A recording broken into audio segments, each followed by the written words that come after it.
여러분 안녕하세요. 오후의 경제수다 김혜연입니다. 안녕하세요. 윤선영입니다. 네, 뉴욕 증시는 이 도널드 트럼프 공화당 대선 후보의 피격 사건 이후 재집권 가능성이 더 높아지게 되면서 뉴욕 증시 3대 지수 모두 상승 마감을 해주었습니다. 또 비트코인은 재차 6만 4천 달러를 탈환을 했고요. 안전자산인 금값 역시 올라주었습니다. 시장에는 이 외에도 또 다른 긍정적인 시그널이 나왔는데요. 바로 파월 의장의 이야기였습니다. 워싱턴 DC에서 열린 경제클럽 회의에서 인플레이션이 2%에 도달할 때까지 기다린다면 너무 오래 기다리는 것이 될 수 있다라고 발언을 한 건데요. 이 금리 인하 시점이 가까워졌음을 시사하는 발언이었습니다. 전일 JP모건의 실적 발표가 있었는데요. 이어서 또 골드만삭스의 실적 발표가 이어지면서 좋은 실적을 보여주었죠. 이 컨센서스를 웃도는 실적 발표하면서 2.5% 이상 상승해 주었습니다. 그리고 트럼프의 지지를 밝힌 이 테슬라 역시도 이거래일 연속 상승하는 흐름 보여주었습니다. 기술주들은 대체로 좀 혼조세를 보였지만 그래도 뉴욕 증시의 3대 지수들은 모두 상승하며 마감을 해주었습니다. 자, 이런 가운데 우리 시장은 조금 혼조세 보이면서 시작해 주었습니다. 네, 오늘 우리 시장 일부 종목으로 좀 쏠리는 현상이 있었고요. 거래 대금도 제한적이었습니다. 뉴욕 증시 영향으로 상승 출발했지만 장중 보합세를 유지했었습니다. 코스피 어제도 시장 변동성이 굉장히 컸었는데 오늘도 등락을 반복했습니다. 다행히도 반도체 투톱이 지수를 좀 끌어주는 모습이었고요. 오늘 코스닥은 많이 부진했습니다. 어제도 흐름이 약했었는데 오늘도 하락 종목이 1,000가지가 넘습니다. 7월 들어서 1위를 제외하고는 외국인이 꾸준하게 매물을 출회하고도 있습니다. 네, 그렇습니다. 이렇게 우리 시장 좀 혼조세 양상 보여주고 있는 가운데 오늘 오스타에선 또 다양한 내용들 준비했거든요.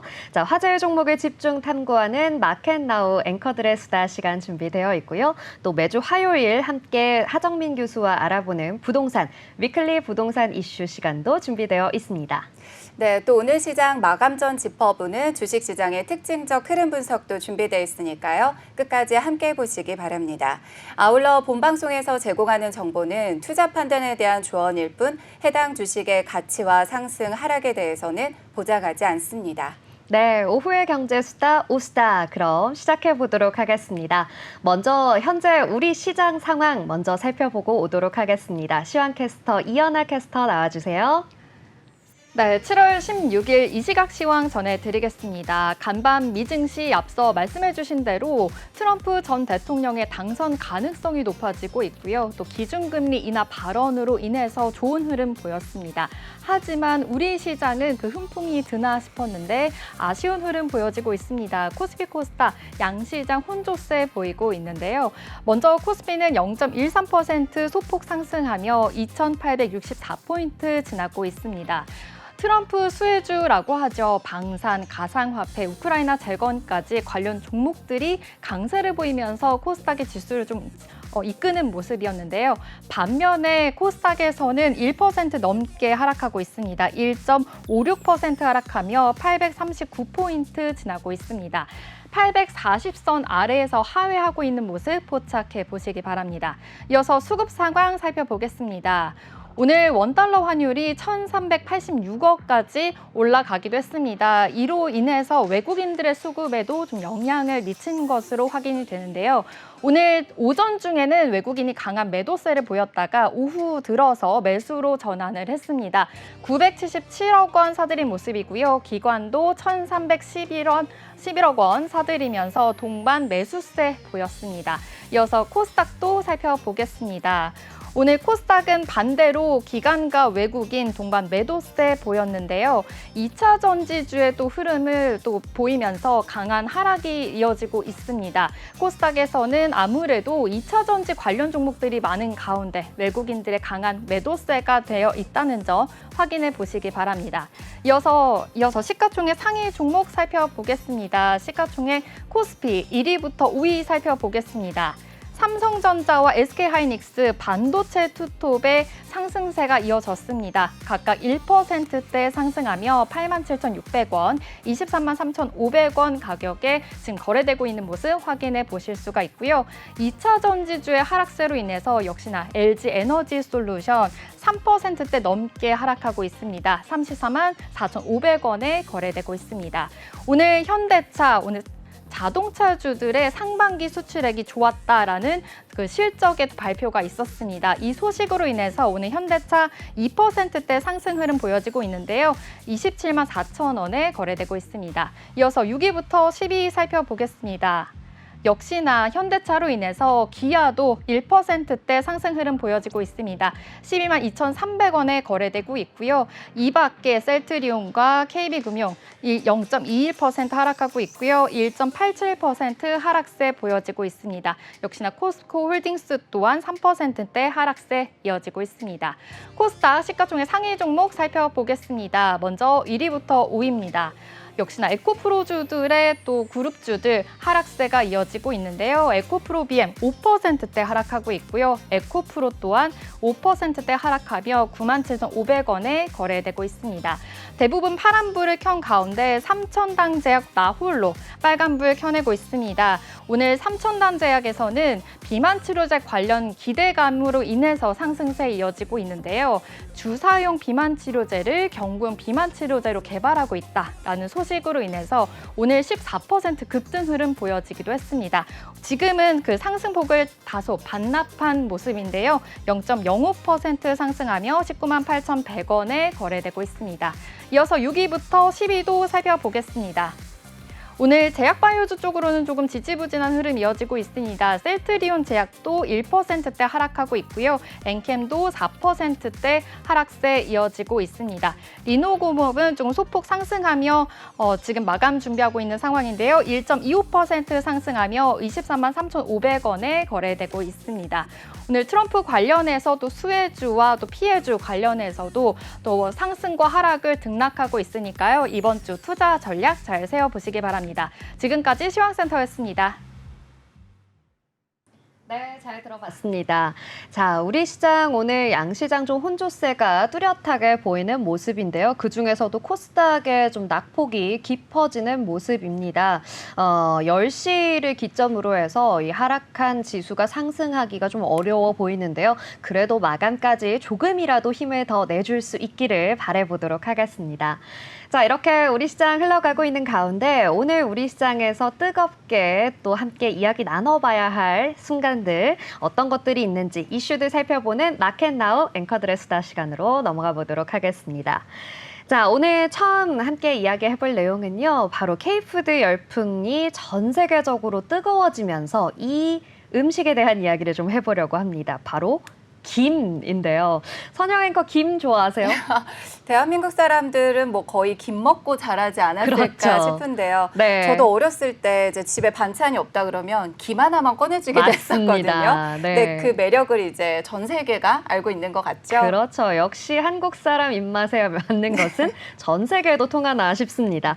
자, 그동안 사실 이 전통적인 K푸드의 비빔밥, 불고기와 같은 것들부터 최근에는 뭐 불닭볶음면, 라면에 이어지기까지 정말 이 K푸드의 열풍이 뜨겁다라고 이야기해 볼 수 있겠는데요. 그 중에서도 우리의 김이 이 글로벌 시장에서 인기를 얻고 있습니다. 자, 최근 이 김밥처럼 굉장히 좀 미국을 중심으로 김을 재료로 하는 음식들이 큰 인기를 끌게 되었어요. 그러면서 김 관련주에도 불이 붙었습니다. 김의 해외 수요가 좀 크게 늘어나면서 김 가격도 상승세를 보이게 된 건데요. 또 실적 기대감까지 함께 높아지고 있습니다. 자, 이런 수출의 호조세 언제까지 좀 유지가 될 것이라고 생각하시나요? 네. 저희가 뭐 K푸드 하면은 이제 세트처럼 K뷰티가 좀 같이 한참 움직였었던 맞습니다. 때가 있습니다. 근데 지금 이제 K푸드 같은 경우는 어느 정도 좀 주춤하는 느낌도 있고 이제 들어가도 되나? 약간 보유자의 영역이 아닌가? 이런 분위기도 있잖아요. 자, 그런데 김 생산업체 그리고 김밥 업체 그다음에 김 관련주로 꼽히고 있는 사조 대림이 1년 전과 비교해서 주가가 무려 200%나 뛰었습니다. 와. 아, 이때 들어갔어야 되는데 다들 생각하실 네. 것 같아요. 사조대림은 지난 6월부터 미국 등 해외에 냉동김밥을 수출을 했습니다. 김밥이 맛있는 건 아는데 사실 이 냉동김밥이라는 게 수출될 거라고 저도 예상을 못했는데 굉장히 인기가 좋다고 하고요. 네. 전 세계 중에서도 이 미국에서는 냉동김밥이 품절 대란까지 이를 정도로 인기가 핫하다고 합니다. 네, 그렇군요. 이 사조 대림뿐만 아니라 뭐 김 관련, K푸드 관련해서 여러 종목들이 좀 들썩였었는데 최근 좀 이렇다 할 만한 호재나 이슈가 좀 없었던 CJ 시푸드 그리고 동원 F&B 역시 김 관련 종목으로 급부상하고 있습니다. 자, 결국 김 테마가 형성됐다라는 이야기까지 나오고 있는데요. 오늘은 CJ 시푸드 주가가 조금 음봉으로 흘러가고는 있지만 그래도 이 동원 F&B와 CJ 시푸드, 사조 대림과 같은 김 관련 종목들 굉장히 좋은 흐름들 이어갔던 순간이 있었습니다. 그리고 더불어서 말씀해 주셨던 뭐 냉동 김밥 관련한 우양이나 풀무원과 같은 종목들도 강세를 나타내 주었죠. 자, 최근 들어서 이 김의 인기 덕분에 김 자체의 가격이 굉장히 많이 상승을 하게 됐습니다. 이 농산물 유통 정보에 따르면요. 마른 김, 우리가 먹고 있는 이 마른 김의 도매 가격은 100장당 평균 1,700원이라고 해요. 이게 지난해보다 무려 55.4%나 오른 수치라고 합니다. 굉장히 많이 오른 수치인데요. 이 8,000원 수준이었던 김밥용 김 한 봉지가 반년 만에 11,000원이 되었다고 합니다. 아이 김밥 싸 먹기도 힘들겠어요. 근데 네. 진짜 실제로 요즘 음식점에 가면 김밥이 생각보다 가격이 많이 맞아요. 올랐다 네. 이런 생각이 드실 것 같고 안에 내용물도 되게 잘 나오잖아요. 그렇죠. 근데 실제로 이 김 원가가 2배 가까이 올랐는데도 정부의 압력으로 인해서 가격 인상을 하지 못했었다고 합니다. 근데 이제 올해 5월 들어서부터 가격이 좀 정상화되기 시작을 했고요. 네. 김 가격이 인상이 되면서 여기에서 또 수익성 개선을 이끌었다라고 분석이 되고 있습니다. 그러다 보니까 당연히 주가에도 호재로 작용할 수밖에 없었던 것 같고요.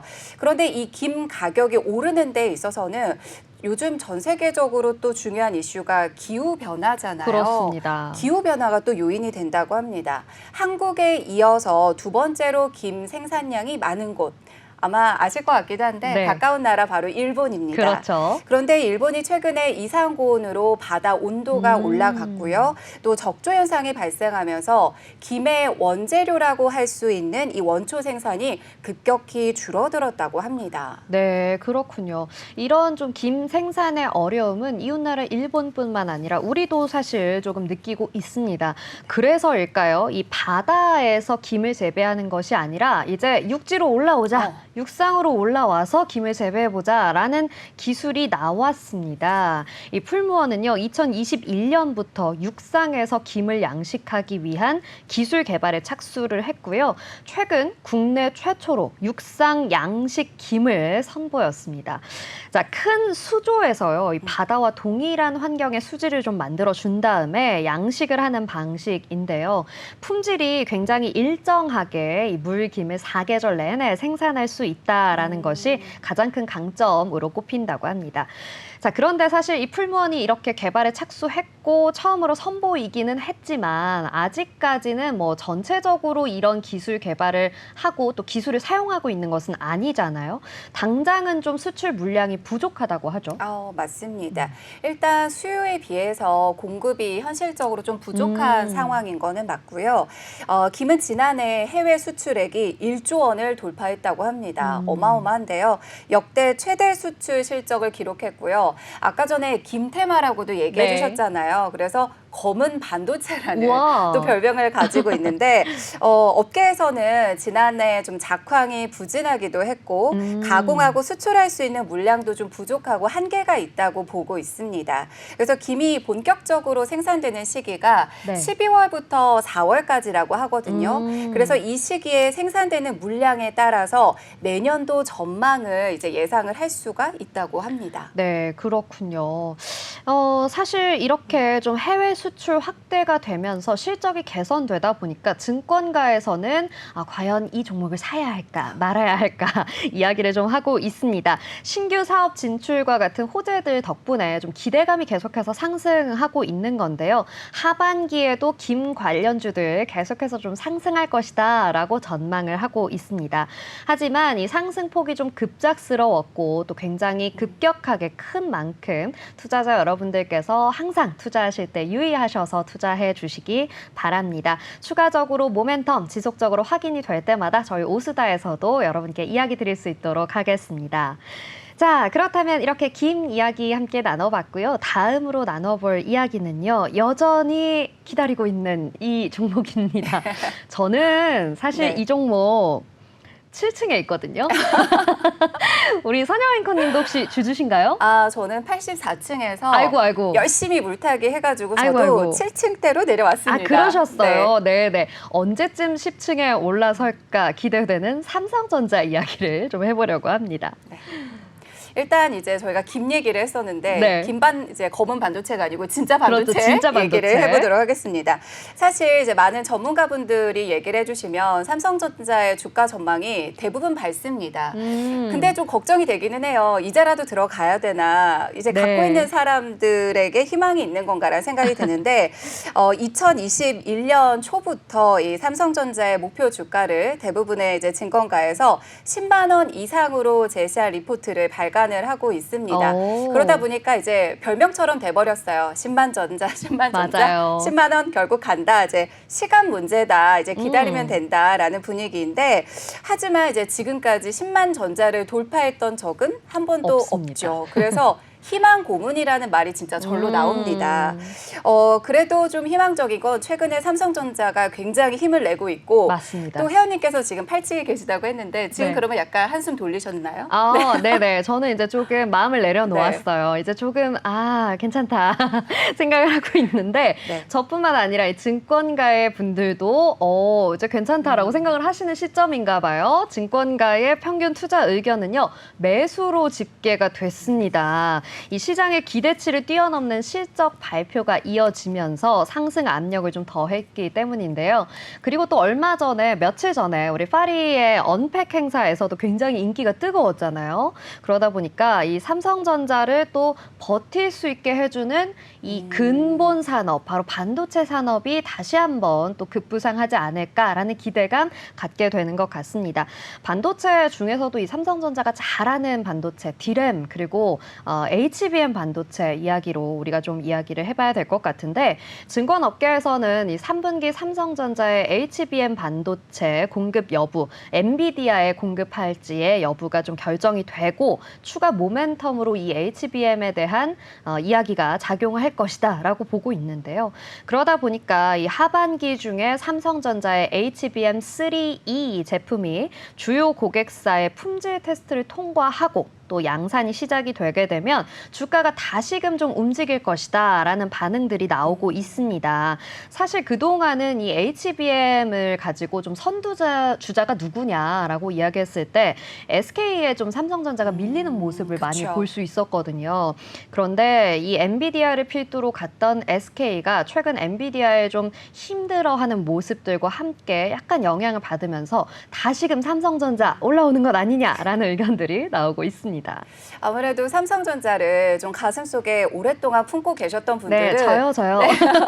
2021년도를 잊지 못하실 것 같습니다. 이때 역대 최고가인 96,800원을 기록을 했었는데 네. 이때 저도 오전장에 핸드폰 보면서 소리를 질렀던 기억이 우와. 나요. 근데 너무 아쉽게도 오전장에 바로 내려오면서 이 9만 원대를 다시 이제 내려왔던 기억이 네. 있는데 심지어 2022년에는 5만 원 선까지 떨어졌고요. 맞습니다. 이 5, 6만 원 선이 1년 정도 지속이 됐었죠. 아마 이때 굉장히 다들 좀 마음을 졸이셨을 것 같습니다. 그리고 또 최근에는 대형주를 중심으로 차익 실현을 하는 분위기도 있어서 삼성전자가 이렇게 좀 상승 동력을 잃어가고 있는 건 아닌가 좀 우려 섞인 목소리도 나오고 있습니다. 네, 그리고 또 반도체 관련해서 이 중소형주들의 상승이 굉장히 무서워지면서 이 순환매가 계속 이어져 왔습니다. 그러면서 결국에는 좀 수급 기술적인 측면에서 삼성전자가 불리해질 수도 있겠다라는 의견들이 나오고 있습니다만 당장 10만 전자는 아니어도 그래도 오늘도 열심히 힘을 내주고 있는 삼성전자 오늘 87,500원에 거래 중이거든요. 9만 전자는 얼마 남지 않은 것 같습니다. 희망을 조금 가져보고요. 하반기에도 좋은 실적 기대해 보면서 삼성전자의 주가 같이 계속 오르기를 좀 기대해 보도록 하겠습니다. 자, 이제 마지막으로 함께 이야기 나눠볼 주제, 우리 앞서 선영 앵커님도 살짝 이야기해 주셨는데요. 굉장히 좋은 흐름 보였다가 조금 조정받고 있는 K뷰티 이야기를 좀 해보려고 합니다. K푸드와 함께 뷰티가 나란히 좀 상승 가도를 달리고 있었는데 최근에는 화장품주들이 좀 조정 국면에 들어갔어요. 그러면서 이 B2 수요까지 늘어났다라는 이야기입니다. 어떤 얘기일까요? 일단 뭐 K푸드는 아직까지 조금 힘을 내고 있는 모습인 것 같고요. 이 화장품주들이 최근 들어서 이제 얘기가 좀 쏙 들어갔습니다. 네. 한참 이제 이슈 주제로 핫할 때가 있었는데 맞습니다. 전반적으로 좀 조정을 받고 있는 모습이긴 하죠. 뭐 대표적인 화장품주들인 LG 생활건강, 코스맥스, APR, 토니모리, 뭐 마녀공장 굉장히 얘기를 많이 했었는데 지금 전반적으로 좀 빠져 있고요. 이렇게 화장품주가 좀 나란히 약세를 보이고 있는 거는 수출 지표가 좀 주춤했기 때문입니다. 우리 이게 수출 실적에 대해서 굉장히 또 예민한 쪽이 화장품주기 때문에 그렇죠. 살펴볼 수가 있는데 6월에 저희 화장품 수출 규모가 전월 대비 11% 하락을 했고요. 미국 수출액도 전년 대비 성장폭이 좀 둔화되기는 했습니다. 그런데 이렇게 또 떨어지다 보면은 지금이 매수 찬스인가? 그렇죠. 이런 생각을 하실 수도 있거든요. 그러다 보니까 지금 아까 얘기해 주셨던 B2가 굉장히 많이 몰리고 있는 게 화장품주다라고 얘기를 해주고 계시고요. 그런데 지금 또 미국 수출 규모만 봤을 때 여전히 추세가 견고하다, 지켜낼 수 있다, 앞으로 더 나아갈 수 있다, 이런 긍정적인 분석이 함께 나오고 있습니다. 네, 그렇군요. 사실 화장품주 하면 그동안 전통적으로 좀 동남아 시장에서 우리가 인기가 굉장히 좋았습니다. 그리고 또 중국 관광객들이 한국의 화장품에 대한 품질을 인정해 주면서 중국으로서의 수출도 굉장히 많았고요. 이어서 일본, 미국까지 결국에는 수출 시장을 좀 확대해 주게 되었는데 이러한 모습들이 굉장히 좀 급격하게 일어나다 보니까 전월 실적 대비해서 11% 빠진 이 모습을 굉장히 좀 우려하고 걱정하는 시선들이 있는 것이죠. 하지만 증권가에서도 좀 안심하세요라고 이야기를 하고 있습니다. 바로 지난 4월에 있었던 실적이 연중 최고 실적이었을 뿐이고 5월과 6월에 이 대미 화장품 수출액은 유사한 수준으로 좀 유지가 되고 있다라는 이야기를 했거든요. 중국이 좀 하락세로 접어들기는 했지만 6월 성수기의 계절성이 좀 옅어지고 조금 어려운 순간이 아닌가라고 생각하고는 있지만 전년 수출 기저가 낮았던 7월의 수출 규모는 재차 반등할 것이다라고 분석하는 모습도 있습니다. 네, 그리고 좀 이제 긍정적인 소식은 미국에서 아마존 K뷰티 컨퍼런스라는 걸 개최를 합니다. 여기에 또 이제 브랜드들이 노출이 되면 또 실적으로 또 연결이 될 수 있기 때문에 또 하반기 상승을 다시 한번 기대해 볼 수 있을 것 같습니다. 네, 이렇게 화장품주 하반기에 다시 한번 날아오르길 기대해 보면서요. 오늘 마켓나우 앵커들의 수다는 여기까지 이야기해 보도록 하겠습니다. 자, 이어지는 순서는요. 마감을 앞둔 우리 시장에서 오늘 뜨겁게 달궈지고 있는 특징주 알아보는 시간이죠. 이 시각 특징주 탑5 만나보고 오겠습니다. 네, 오늘 시장에서 인상적인 흐름을 가져갔던 5가지 종목을 알아보는 시간, 이 시각 특징주 탑5 시간입니다. 최근에 트럼프 피격으로 인해서 국제 정세가 조금 많이 흔들렸었죠. 이러한 상황에서 오늘 어떤 특징주들이 우리 시장을 주도했을지 지금 바로 살펴보겠습니다. 먼저 5위입니다. 5위는 삼부토건입니다.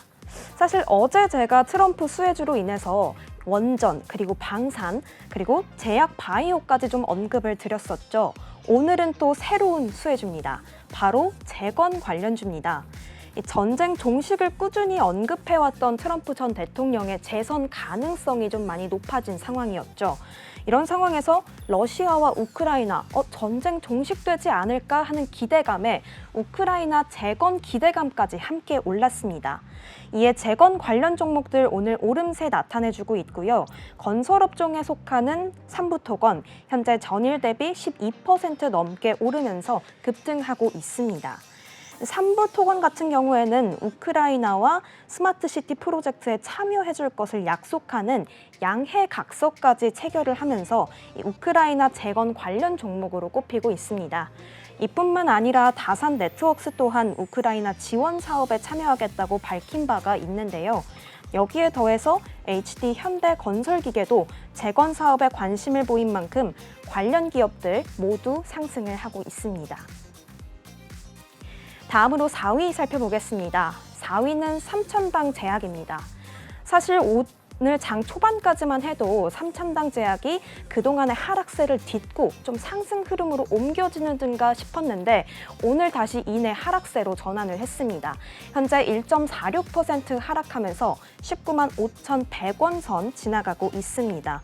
사실 오늘 전체적으로 제약 바이오주가 좀 약세 흐름 많이 보이고 있던 상황에서 삼천당 제약이 장 초반에 보였던 빨간불이 유난히 좀 눈에 많이 두드러졌었는데요. 하지만 아쉽게도 다시 하락세로 지금 전환을 한 상황입니다. 삼천당 제약 경구형 비만 치료제를 개발 중이죠. 지난달 28일에 일본 주요 제약사와 독점 판매를 하겠다는 소식 이후에 주가가 좀 급등을 했었는데요. 하지만 글로벌 임상 1상에도 아직 진입을 하지 않았다는 소식에 지난 11일부터 부진한 모습을 보이면서 오늘도 하락세를 보이고 있습니다.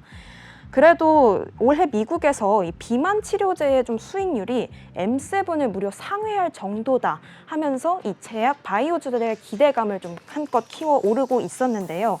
이렇게 사실 메가 트렌드가 되고 있는 비만 치료제, 제 주변에서도 그 기대감이 점점 높아지고 있는 게 체감이 됩니다. 여름이 다가온 만큼 삭센다와 같은 비만 치료제를 투여하는 모습을 좀 많이 볼 수 있었는데요. 하지만 삭센다는 본인이 직접 주사를 투여해야 한다는 불편함을 많이 호소하는 모습도 주변에서 많이 들려왔었습니다. 이러한 상황에서 삼천당 제약의 독자적인 개발이 이 경구용 치료제를 개발하면서 그 편의성을 좀 더 증진시키면은 이 제약 바이오 안에서 이 비만 치료제의 수요와 인기 더 커질 것이라는 기대감 한 번 더 키워오르고 있습니다. 그럼 3위로 넘어가 보겠습니다. 3위는 한화 에어로스페이스입니다. 사실 트럼프 랠리로 인해서 이 방산주 더 이상 이야기를 꺼내지 않으면 안 될 소재가 되었죠. 방산주인 한화 에어로스페이스 오늘도 수혜 입으면서 2분기 실적도 시장 기대치를 상회할 것이라는 전망까지 나왔습니다. 이에 오늘 장 초반에 52주 신고가도 경신했고요. 현재 1% 넘게 상승하면서 27만 원 선 지나가고 있습니다. 26만 9,500원 선 지나가고 있습니다. 목표 주가까지 20만 원 선에서 34만 원까지 좀 상향 조정된 한화 에어로스페이스인데요. 천무와 K9이 폴란드, 인도가 좀 재개가 되면서 매출이 더 커질 것이라는 기대감 한껏 오르고 있습니다.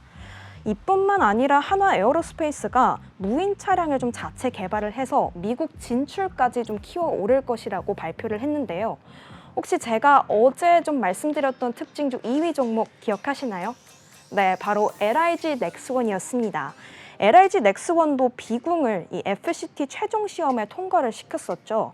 이렇게 한화 에어로스페이스와 LIG 넥스원 점점 K 방산이 미국 진출이 되어가고 있는 상황에서 그 성능까지 좀 인정을 받고 있는 만큼 K 방산의 호황기는 이제부터 시작이라고 해도 과언이 아닐 것 같습니다. 자, 다음으로 2위 종목으로 넘어가 보겠습니다. 2위는 현대그룹주입니다. 이 HD 현대그룹이 XTX 중공업을 인수했다는 소식에 오늘 HD 현대그룹주들 일제히 상승했습니다. 현재 조건부 승인을 인정받고 있다고 하는데요. STX 중공업은 국내 선박용 엔진 3위 업체라고 합니다. 이번 인수 이후에는 HD 현대 마린 엔진으로 사명을 바꾸고 새 출발을 한다고 하는데요. 이 HD현재는 오늘 52주 신고가를 경신했고 현재는 4% 넘게 오르고 있습니다. XTX중공업이 자회사로 들어가게 되는 HD한국조선해양은 4% 넘게, 그리고 함께 선박용 엔진 사업을 담당할 HD현대중공업은 5% 넘게 상승세 보이고 있습니다.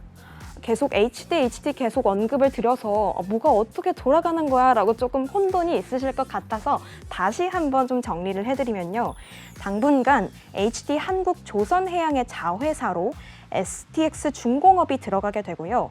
HD현대중공업과 STS중공업이 함께 엔진 사업을 함께 할 것이라고 발표를 한 상황입니다.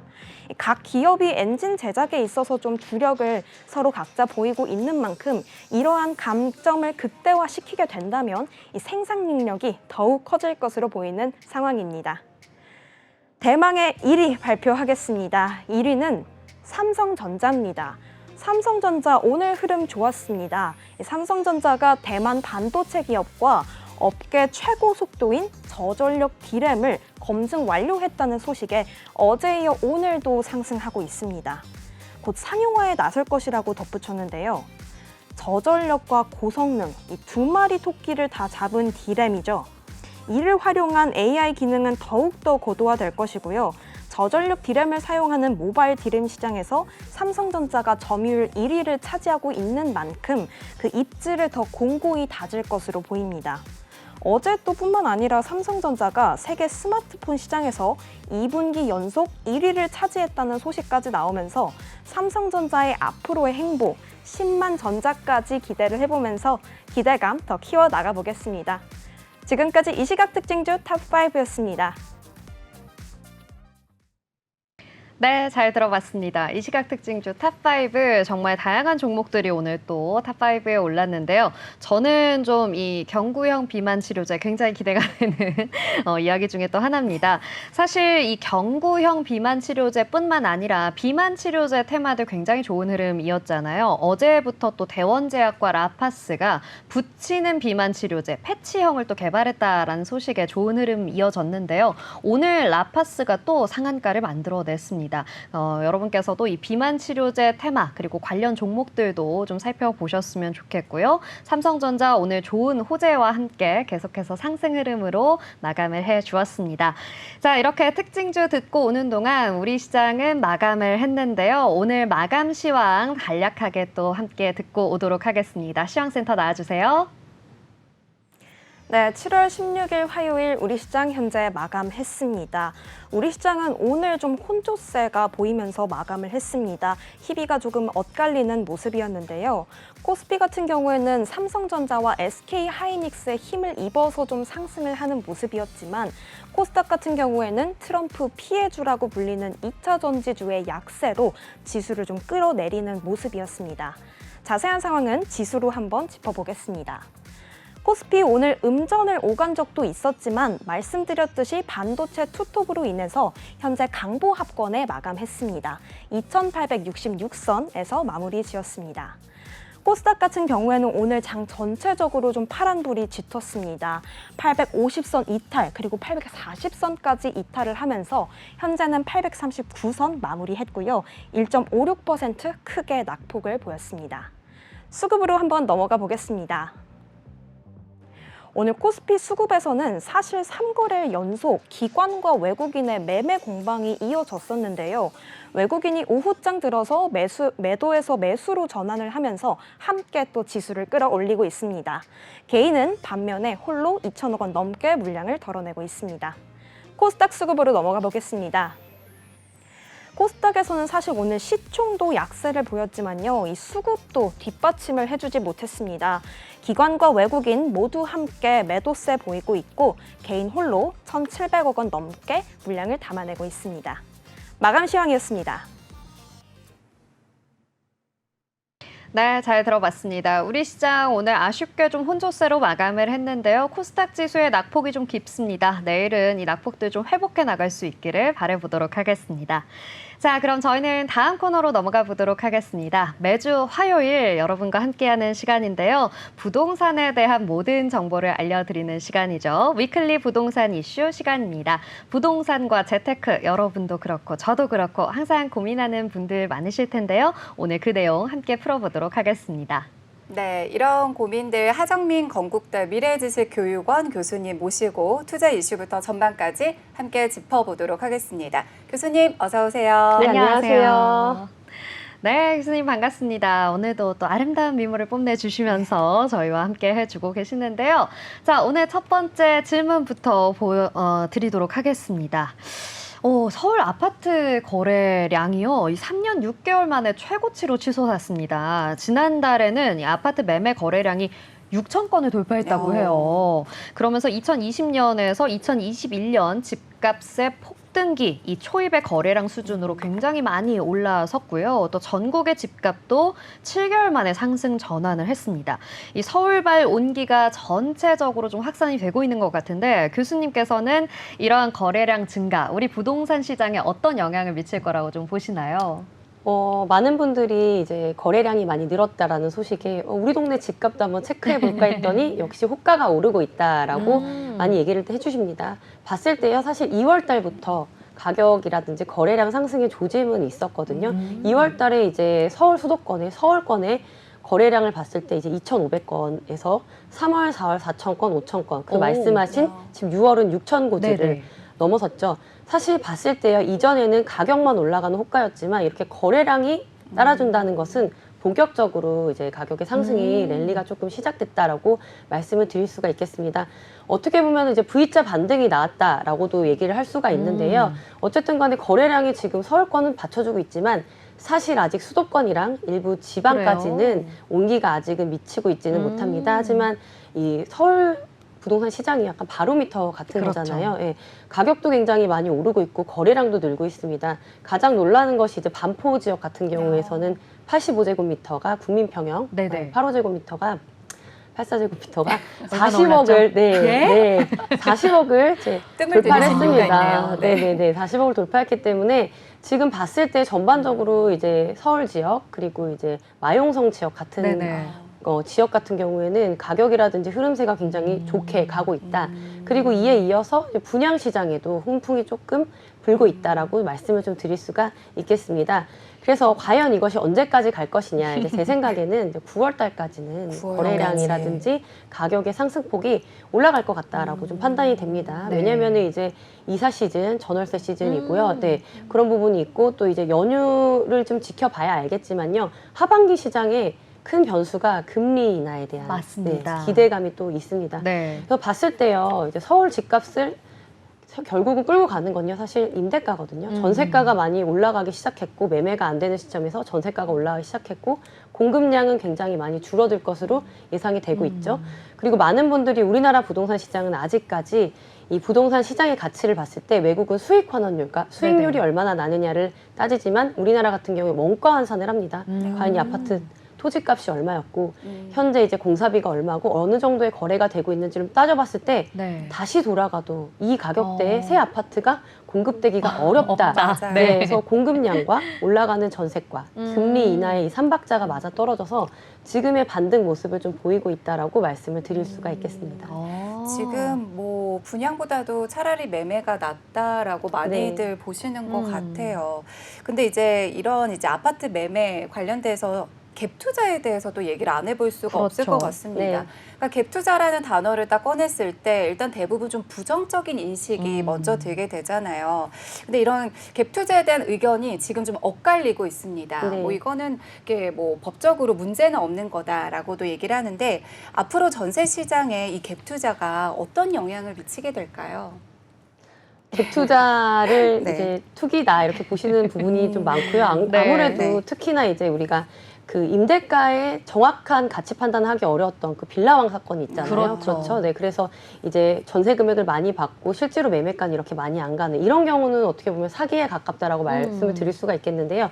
이 갭 투자 자체가 민법적으로 봤을 때나 법적으로 봤을 때 이제 사기는 아니거든요. 네, 인터넷에서 막 굉장히 말들이 많은 건 알고 있는데 어떻게 네. 보면 사실 이게 전세 제도에 이제 허점이 되는 그렇죠. 거죠. 네. 네. 그리고 사실 법적으로 봤을 때요, 이 집주인이 내가 이제 만기 이전에 다른 세입자를 맞추지 못한다면 전세금을 그렇죠. 빼줄 수 문제가 없다. 되죠. 네. 라고 얘기를 미리 고지를 했잖아요. 그럼 이 법적 규제가 없습니다. 예, 미리 고지를 했기 때문에 시장 상황은 어떻게 되는지 알 수는 없거든요. 사실 그렇죠. 전세 제도가 또 역시 우리나라에만 맞습니다. 있는 네네. 제도이기 때문에 이런 문제가 있다라고 좀 판단이 되고요. 그렇기 때문에 이제 법률적으로도 이제 전세 과거에는 안 그랬죠. 89년도부터는 이제 세입자를 보호하기 위해서 최우선 변제, 그쵸. 세입자 같은 경우에는 공시를 해야 되고 이제 전입 신고를 하게 되면은 이런 경매라든지 불이익 순간에서도 보증금의 최소를 받을 수 있게 바뀌었거든요. 사실 이런 분위기가요, 우리나라 지금 이제 전세는 없어지고 월세가 가속화되잖아요. 네네. 이런 분위기를 굉장히 많이 부추기고 있다라고 좀 보시면 될 것 같아요. 그래서 어떤 전세제도의 허점을 이용해서 여기 나쁜 쪽으로 악용하면 좀 어렵지만 사실 이 전세제도 자체를 놓고 나쁘다, 갭 투자 자체를 놓고 나쁘다라고 말을 할 수가 없습니다. 맞아요. 개선이 돼야 된다면 이제 사람들이 부동산을 어떻게 접근을 했을 때 이런 거 투자를 보는 거, 뭐 재개발, 그렇죠. 재건축 투자를 한다든지 갭 투자에 대한 이 투자에 대한 나쁜 인식 이런 부분이 조금 개선이 먼저 돼야 될 것 같다라고 생각이 되고요. 이 전세보증금에 대해서 지금 뭐 보증보험이라든지 이런 부분을 조금 더 확대해서 보강을 해야 되지 않겠냐라고 좀 생각이 듭니다. 만약에 이 두 가지가 좀 개선이, 이 인식과 이거 두 네네. 가지가 개선이 된다면요, 위와 같은 문제는 조금 많이 없을 것 같고요. 무엇보다도 항상 그렇습니다. 어떻게 내가 내 집을 들어가는 것이 투자는 아니지만요. 그렇죠. 그러니까 내가 나를 알지 못하면, 스스로 지키지 못하면 안 되기 때문에 이런 부분에 대해서 위험성이라든지 리스크 이런 부분을 좀 꼼꼼히 판단해 보셔야 되는 거고요. 중개를 하시는 중개사님들 입장에서도 이런 부분을 세입자분들이 좀 무지하거나 어렵다 이렇게 했을 때 적극적으로 조금 더 도움을 주거나 아니면 책임을 지는 모습이 있었으면 더 좋지 않을까라고 생각을 합니다. 네, 맞습니다. 사실 교수님의 이야기처럼 되면 너무나 좋겠습니다. 정말 많은 사람들이 좀 이런 문제에서 좀 해결할 수 있도록, 또 문제에서 피해를 입지 않도록 하기 위한 여러 대책들이 필요하겠는데요. 아무래도 이 갭 투자라는 이름 자체가 좀 부정적인 인식을 주는 것 같아요. 뭔가, 그리고 또 사실 갭 투자를 통해서 그 수익을 내시는 분들이 굉장히 또 맞아요. 큰 수익을 많이 보시잖아요. 네. 그래서 더욱더 이런 찬반 논쟁과 여러 가지 의견들이 좀 있는 것 같은데요. 갭 투자 자체는 잘못된 것은 아니다라는 점, 그리고 투자와 또 거주의 목적, 이렇게 두 가지 목적을 놓고 봤을 때 여러분께서도 좀 신중하게 접근해 보셔야 된다라는 이야기 해주셨습니다. 자, 그렇다면 이렇게 좀 전세에 대한 이야기에서 이제 내 집 마련 이야기 쪽으로 좀 이야기를 돌려보도록 하겠습니다. 올해 들어서요, 이 4050 세대, 그러니까 40대, 50대 세대들이 기존의 이 30대가 장악하고 있었던 새 아파트 청약 시장에 적극적으로 뛰어들고 있다고 해요. 기존에는 이 30대들이 절반 넘게 차지하고 있던 청약 시장에서 이제는 40%대로 이 30대들의 당첨 비율이 좀 떨어졌고요. 그만큼 4050 세대의 비율이 좀 증가해 나가고 있다고 합니다. 아니, 좀 새로운 모습인 것 같은데요, 교수님. 이런 청약 시장에 어떻게 보면 지각 변동이라고 할 네. 수 있는 모습, 어떻게 좀 보고 계세요? 기존에 말씀하신 대로요, 네. 신규 부동산 시장에 진입하는 것들이 2030이 많았습니다. 네네. 실제로 봤을 때요, 30대를 기점으로 놓고 보면은 신규로 시장에 진입하는 49%가 20대, 30대거든요. 근데 지금 이제 40대뿐만 아니라 50대들도 지금 이제 청약 시장에 접근을 하시는 부분이 많은데요. 네. 사실 이게 만점 통장이랑 약간 관련이 있습니다. 네, 40대, 50대들 같은 경우에는 어쨌든 간에 청약 통장 보유 기간이 보통 30대 맞아요. 기점으로, 네, 미혼일 경우 30대 기점으로 15년이거든요. 그래서 보게 되면 30대부터 45살 때까지 네네. 만점 통장의 그 청약 요건, 청약 통장의 기간 요건에 만점을 채울 수가 있겠죠. 게다가 지금 기조가 좀 그렇습니다. 로또 분양이 가능하잖아요. 시세보다 저렴하고 향후에 나올 아파트 같은 경우에는 이 가격에 조금 어려울 것 같다라는 맞아요. 인식이 굉장히 많고요. 지금 이제 시장이 계속 반등이 되다 보니까 아까 네. 말씀드린 것처럼 분양 시장에도 영향이 있어요. 사실 40대, 50대 같은 경우에는 청약 통장이 어디에 쏠리냐 봤을 때요, 이 마용성이나 서울 수도권 인근 이런 그렇죠, 지역에 입지가 아무래도. 좋은 지역으로 많이 쏠리고 있습니다. 이 얘기인 경우는요, 기존에 있는 지역보다 조금 더 직주 근접이 되고 말하자면은 소위 말하는 상급지로 그렇죠, 이동을 하기 위한 그렇죠. 수요가 아. 굉장히 많이 있다라고 좀 보여지고요. 지금 전반적인 시장의 분위기는 뭐 거래량도 많이 있고 청약 시장에도 로또 청약이 많이 나오잖아요. 네. 그 원베일리 청약 같은 경우에는 84점 만점짜리 통장이 나오기도 했습니다. 그래서 이거를 언제 쓸까 하다가 이런 시기 때 뭐 그런 거주 요건이라든지 뭐 이런 게 좀 자유롭고 또 네. 가격 봤을 때 주변 시세 대비 막 8억, 6억, 10억까지 갭이 나는 것들이 있잖아요. 맞아요. 이런 데에는 40대, 50대들이 좀 적극적으로 뛰어드는 것 같아요. 또 하나는 40, 50대들이 30대보다는요, 고가의 지역에 들어갈 수 있는 자금력이 있는 경우가 그렇죠, 아무래도. 많이 있기 때문에 지금과 같이 이런 쏠림 현상이 40대 위주로 많이 나타나고 있지 않나라고 말씀을 드릴 수가 있겠습니다. 네. 네, 뭐 이제 만점 통장 점수부터 해서 상급지로 이동하려는 경향이나 그다음에 자금력에 있어서도 2030 세대들이 4050 세대들에게 밀린다라고 표현하기는 그렇지만 또 4050 세대들이 또 이렇게 진입을 하고 있다라고 얘기를 해주셨습니다. 지금 4050 세대까지 청약 시장에 뛰어들면서 사실 청약 시장 자체까지 좀 뜨거워지고 있다고 하잖아요. 그런데 이 부동산도 그렇고요. 뭔가 자세히 알아보려고 하면 생각보다 복잡하고 되게 어려워서 2030 세대들이 더 손을 놓고 있을 수도 있을 것 같아요. 혹시 청약을 위해서 반드시 알아야 되는 기본 정보 간단히 알려주실 수 있을까요? 반드시 알아야 되는 건요, 가치 분석입니다. 이런 경우가 있어요. 그 미분양 보유분을 가지고 있다가 신규로 다시 청약에 들어가는, 추첨에 들어가는 경우가 있는데, 이런 네. 경우에는 이제 가치 평가를 좀 제대로 한번 해보셔야 됩니다. 어. 네. 왜냐하면은 기존에 지금 모든 지역이 다 올라간 거는 아니거든요. 그렇죠. 일부 수도권 지역 같은 경우에 신규 분양하고 있는 것보다 뭐 지어진 지 얼마 안 되는 신축급의 9억이 더 가격이 저렴한 경우가 있습니다. 그래서 이런 경우를 좀 꼼꼼하게 따져보셔야 된다라고 말씀을 좀 드리고 싶고요. 자칫하면 이제 내 청약 점수라든지 청약 통장을 어쨌든 한번 쓰면은 몇 년 이후에는 다시 맞아요. 쓸 수 있게 되잖아요. 네. 그래서 이런 부분을 좀 잘 알고 들어가셔야 될 것 같습니다. 그래서 보게 되면은 이제 만점짜리 통장을 조금 분석을 좀 해드리고 싶은데, 과연 내 청약 점수가 어느 정도 되냐, 지금 화면에 표가 나가고 있는데요. 네. 봤을 때 이제 무주택 기간이 15년 이상이면 32점입니다. 그리고 청약 기간, 청약 통장의 기간도 15년 이상 되게 되면 17점이고요. 그리고 부양 가족이 좀 중요합니다. 이제 다자녀 같은 경우에는 뭐 신혼부부나 특공이 있겠지만, 그렇지 않은 일반적인 경우에는 6명 이상 되면 또 만점이 되거든요. 네, 그렇게 해서 이제 84점이 맞춰지는 겁니다. 그래서 비율을 보신 다음에 과연 나의 점수가 어느 정도 될지. 근데 사실 저는 그래요. 비율이 안 돼도요, 이런 청약이 있을 때 한 번쯤 도전을 해보시는 것도 좋다라고 말씀을 드릴 수가 있겠고요. 지금 시장이 그렇습니다. 로또 청약 아니면요, 이렇게 막 부동산 시장이 좀 올라갈 때는요, 청약 대비했을 때 9억의 경쟁력이 나쁘지 않은 또 지역들이 있습니다. 그래서 이런 거를 좀 꼼꼼하게 판단하시고 들어가시면 좋을 것 같습니다. 왜냐하면 지금 청약이 들어간다 해서 내 집 마련이랑 좀 다르거든요. 네네. 왜냐하면 청약이 들어가면 내가 입주되게 되는 시점은 27개월 이후, 뭐 30개월 그렇죠. 이후 몇년 이렇게 뒤죠. 진행이 네. 되기 때문에 이런 것을 좀 잘 한번 살펴보셔서 앞으로 향후에 2, 3년 뒤에 시장이 어떻게 될까의 흐름도 한번 네. 체크해 보시면 좋을 것 같습니다. 네, 감사합니다. 이 청약 초보자분들 가점을 좀 어떻게 만들 수 있을까 좀 고민을 많이 해보셔야 될 것 같은데, 부양가족 6명. 그래서 약간 주춤했습니다. 저는 약간 여기서 주춤했거든요. 부양가족 6명이면 거의 3대가 함께 살아야 되는 거 그렇죠. 아닌가요?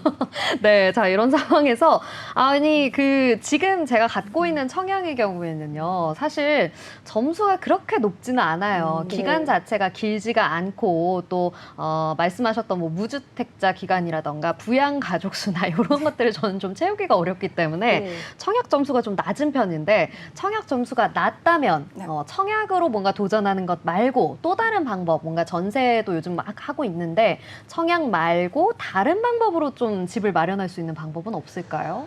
그런 경우는요, 사실 이제 네. 개발지에 투자하는 개발지. 데 경우가 있습니다. 제가 지난 시간에도 말씀드렸나요? 지난 네네. 시간에 모아타운이라든지 소규모 주택 개발에 대해서 얘기를 했습니다. 향후에는요, 지금 왜 아파트 청약에 또 몰리냐면 대규모의 대단지 공급이 점점 어려워집니다. 서울 시내에 뭐 땅이 없어요. 그렇게 되면은 소규모로 1000세대 미만급으로 조그맣게 개발되는 예정지들이 있습니다. 모아타운 같은 경우에는 이제 서울시에서도 굉장히 적극적으로 권하고 있는 개발 사업이거든요. 작은 소규모 개발, 그리고 속도가 굉장히 빠릅니다. 보통 시작부터 진행, 지금 모아타운 1호 같은 경우에는 4년 만에 입주, 2호 같은 경우에는 6년 만에 입주가 가능하거든요. 이렇게 따져보면은 내가 이제 향후에 봤을 때 어차피 청약을 들어갔어도 내가 실제 입주되는 기간은 3년이기 때문에 이런 개발지 같은 경우에는 일단 조합원이 되는 것을 좀 추천을 해드리고 싶습니다. 경쟁률이 로또만큼, 청약만큼 높지는 않아요. 로또 그래요? 청약이란 말이 네. 괜히 나온 게 아니다시피, 그래서 이런 개발지에 대체 투자를 하는 것도 권장해 드릴 만하다라고 말씀을 드릴 수가 있겠고요. 많은 분들이 이제 좀 빌라라든지 이런 부분에 대해서 부정적으로 생각을 좀 하시는데요. 어차피 이제 저희 같은 30대들, 같은 30대들의 소득 수준이 많이 높지 않는 경우에는요. 네. 가격대가 높게 되면 부담이 아마 될 수도 그렇죠. 있어요. 중도금 들어가는 것도 부담이 되실 수 있고, 이럴 때에는 그 직주 근접의 도심지 근처에 있는 소형 주택이라든지 뭐 도시형 생활주택, 빌라 같은 경우에도 한번 따져보시면 좀 괜찮을 것 같습니다. 왜냐면은 향후에 지금 빌라라든지 이런 낙찰률도 높아지고 있고요. 관심도도 높아지고 있습니다. 그래서 대지 지분이 많은 물건 같은 경우에는 향후에 개발에 대한 기대감도 우리가 생각해 볼 수가 있거든요. 그래서 이런 소형 물건 같은 경우에는 체크해 보시는 것이 좋을 것 같고, 도심지에 지금 잘 찾아보면요. 6억에서 9억 미만의 아파트들이 있거든요. 이런 부분 한번 체크해 보시면 좋을 것 같습니다. 네, 그렇습니다. 다양한 기회들이 또 있으니까요. 여러분 잘 찾아보셨으면 좋겠습니다. 자, 오늘 저희가 준비한 오후의 경제수다 오수다는 여기까지입니다. 내일은 더 시장에 가깝고 유익한 경제 이슈들 가지고 찾아오도록 하겠습니다. 저희 방송 다시 보기는 언제나 네이버와 유튜브를 통해 가능하다는 점 기억해 주시기 바랍니다. 자, 그럼 오후의 경제수다 오수다 내일 오후 3시에 다시 만나요. 안녕.